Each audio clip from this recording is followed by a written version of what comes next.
Buenos días, tardes o noches, jóvenes, según sea la hora en que me estén escuchando. Esta clase va a corresponder a fenómenos ondulatorios, de acuerdo con los planes y programas de estudio del Ministerio de Chile para este año 2020. Esta clase forma parte de un plan que tenemos a nivel de Corporación Educacional del Arzobispado de Santiago para poder hacer frente a la contingencia de la cuarentena producida por el COVID-19. A nivel de profesores de ciencia, y en coordinación con Casa Central, hemos decidido que los niveles de primero y segundo medio van a contar con un material que va a ser entregado a ustedes mediante correo electrónico y además con una clase complementaria. De esa forma, ustedes no van a detener el proceso de enseñanza y aprendizaje que debería haber comenzado normalmente este año. Me gustaría mencionar dos cosas antes de comenzar. Primero, que este periodo no corresponde a un periodo de vacaciones. Por lo tanto, ustedes no se relajen, sean conscientes y autogestionen su tiempo. Es muy importante que ustedes aprendan la autonomía y nosotros como comunidad educativa estamos muy claros en cada uno de los distintos establecimientos de la corporación que estamos al debe en cuanto a generar instancias de autonomía para ustedes. Esta es una muy buena situación, una crisis, pero también es una oportunidad en la cual ustedes, quienes se hagan cargo de aprender por sí mismos. Nosotros los profesores con el tiempo vamos a pasar a ser lo que ya todo el mundo sabe, guías. Los que realmente van a hacer la clase son ustedes. Obviamente siempre vamos a estar para responder sus dudas y ayudarlos cuando lo necesiten. Lo segundo que me gustaría decir antes de comenzar es que esta situación de aprender a distancia va a ser cada vez más común en los siguientes años. Por lo tanto, es muy bueno que se hayan enfrentado a estos jóvenes, porque en los próximos años es muy probable que clases universitarias o técnicas o perfeccionamientos o inclusive sus trabajos se van a realizar mediante este sistema. Por lo tanto, saquen el mayor beneficio de la situación que estamos viviendo y sin nada más que decir, comencemos. Me gustaría comenzar, a modo de motivación, diciendo que al pasar a primero medio es muy probable que ustedes se van a encontrar con grandes cambios. No cambios personales, que seguramente ustedes ya los han notado, y toda su familia también. Están más altos, les ha cambiado la voz, pero en primero medio pasa algo distinto. No tan solo que ahora se llame medio y no básico, no, sino que hay un cambio en cómo se enseñan las cosas. Por ejemplo, ya no tienen ciencias naturales como todos juntos. Puede ser también que algunos hayan cambiado de colegio, puede ser que las relaciones hayan cambiado un poco entre sus pares, pero a nivel de lo que nosotros podemos decir como forma de enseñanza de las asignaturas, hay algo muy extraño. Se enseña ciencias naturales, sigue llamándose ciencias naturales, pero se enseña separado. Química, física y biología. ¿Y por qué eso? ¿Por qué tenemos que enseñar tanto y separado? Bueno, este cambio es bastante grande y la idea es que nosotros podamos ir entendiendo que estas herramientas que nos van a ir enseñando, estas asignaturas, las vamos a poder ir empleando en la vida cotidiana. Como este ramo es de física, yo quiero preguntarles algo. Este caballero que está acá, con todas esas ecuaciones, ¿eso es un físico? ¿Eso es la física? ¿Un montón de números y fórmulas y signos que no entiendo muy bien? La pregunta ¿qué es la física? Se las voy a dejar como una pregunta de motivación, no una pregunta focalizadora. ¿Con qué finalidad? Que sean ustedes a lo largo de este año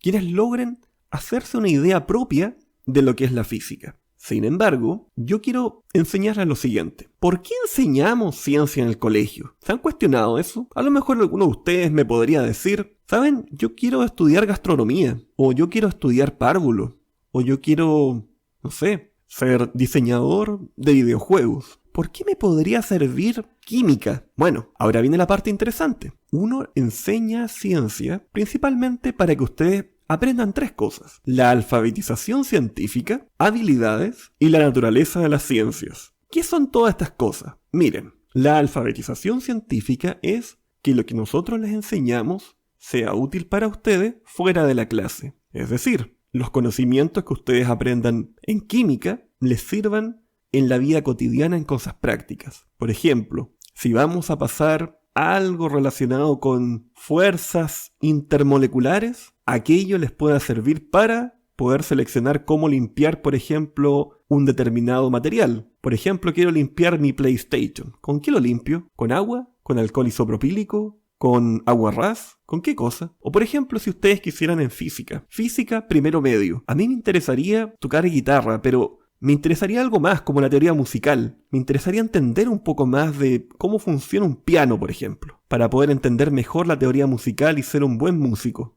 van a tener que aprender un poco de física. Miren qué interesante, no se lo habían puesto a pensar. Y biología, bueno, básicamente para muchas cosas. Así que esas sí que son hartas. Hartas y muy prácticas. Desde no enfermarse con el coronavirus hasta los cambios que pueden haber en sus ciclos reproductivos o bien en cuanto a su alimentación, etc. ¿Qué son las habilidades? ¿A qué me refiero con las habilidades? Esa palabra tan extraña. Miren, en ciencias uno hace muchas cosas, pero hay cosas que son propias de la ciencia. Por ejemplo, está el hecho de observar. Ustedes me dirán, oye, pero observar es como todo observamos. No, vamos a hacer una diferencia. Observar no es lo mismo que inferir, y eso lo vamos a aprender. Otra cosa que podríamos hacer es formular preguntas o formular una posible respuesta a esa pregunta que es la hipótesis. O bien, comunicar lo que ustedes ya saben. Todas y cada una de esas cosas son habilidades propias de la ciencia. ¿Qué es la naturaleza de las ciencias que escribo ahí como NOS?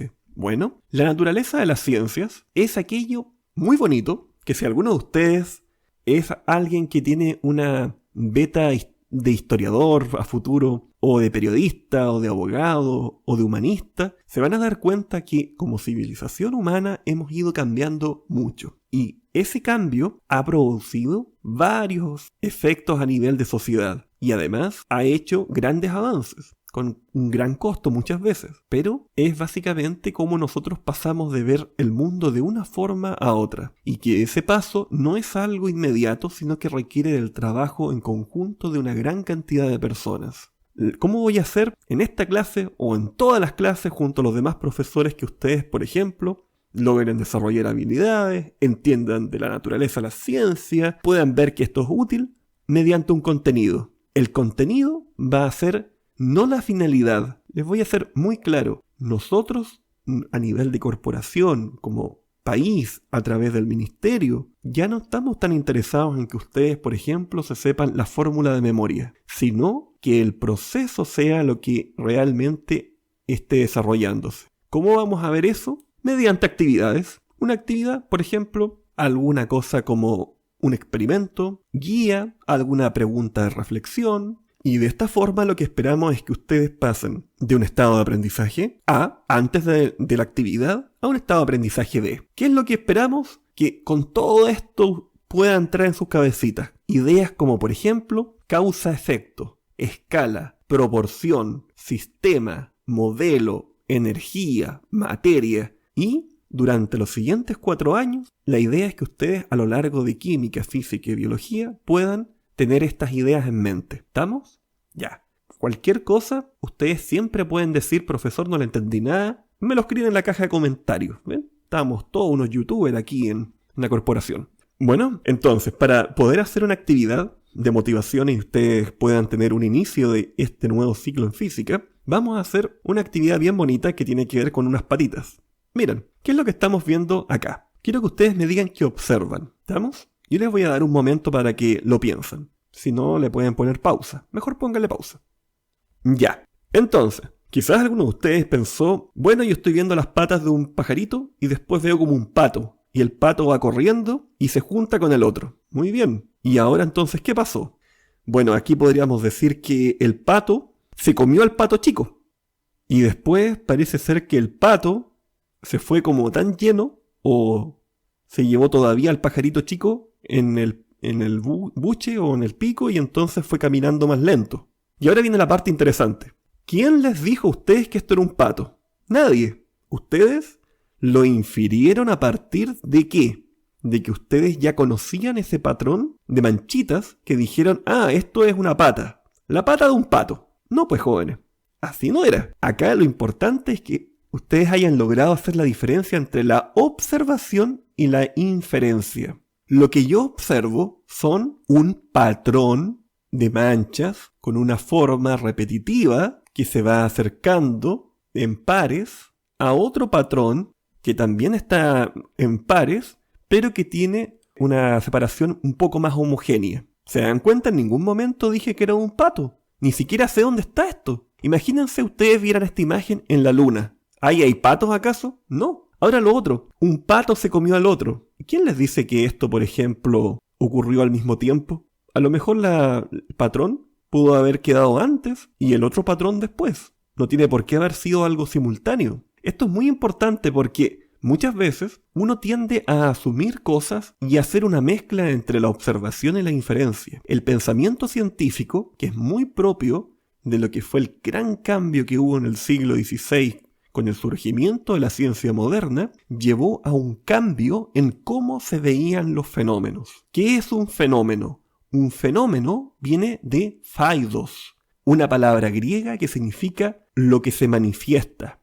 Un fenómeno natural, lo que se manifiesta en la naturaleza. Y yo como observador tengo que pararme a mirar esto, pero no de una forma en que yo mezclo ideas, sino decir solamente lo que veo.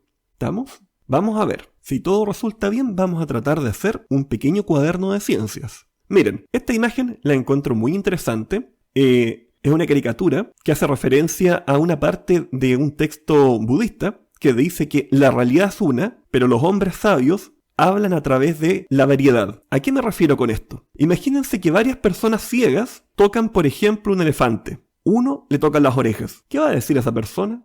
Es una frazada. Otro toca, por ejemplo, la cola. Es una cuerda. El otro toca las patas del elefante. Es un árbol. Entonces, esto es muy importante porque nos vamos a encontrar que el fenómeno natural va a hacer algo, pero siempre dependiendo del filtro con el que nos encontremos. Para un químico, por ejemplo, un elefante va a ser una cosa muy determinada, un sistema termodinámico. Para un físico, un cuerpo móvil. Para un biólogo, un organismo ecológico, por ejemplo. Entonces, esto es algo fundamental. ¿Ven que es bonito? Es una cosa bien interesante y si todo sale bien, vamos a poder hacer que esto de la ciencia puede ser algo atractivo para ustedes y se den cuenta que no es algo difícil.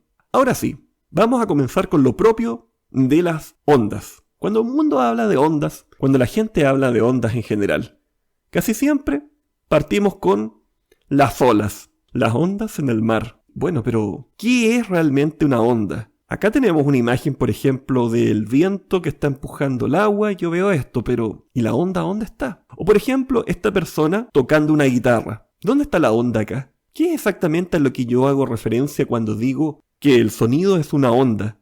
¿Son las cuerdas? ¿En la caja? No entiendo todavía. O por ejemplo, este platillo. Miren cómo lo golpea. ¿Cómo se genera el ruido ahí? ¿De dónde? Estas son cosas que nosotros debemos ver. O, por ejemplo, en el caso de un puente que tenga un cierto movimiento debido al viento. ¿Por qué, por ejemplo, la gente cuando va marchando por una escalera, de repente uno empieza a darse cuenta que, oye, esta cuestión está moviéndose para arriba y para abajo? ¿A qué se debe eso? O en el caso de algo muy propio de acá de Chile. Miren lo que está pasando acá. Oh, un temblor. Qué cosa más común de nuestra tierra. Por ejemplo, siempre hablan de ondas sísmicas.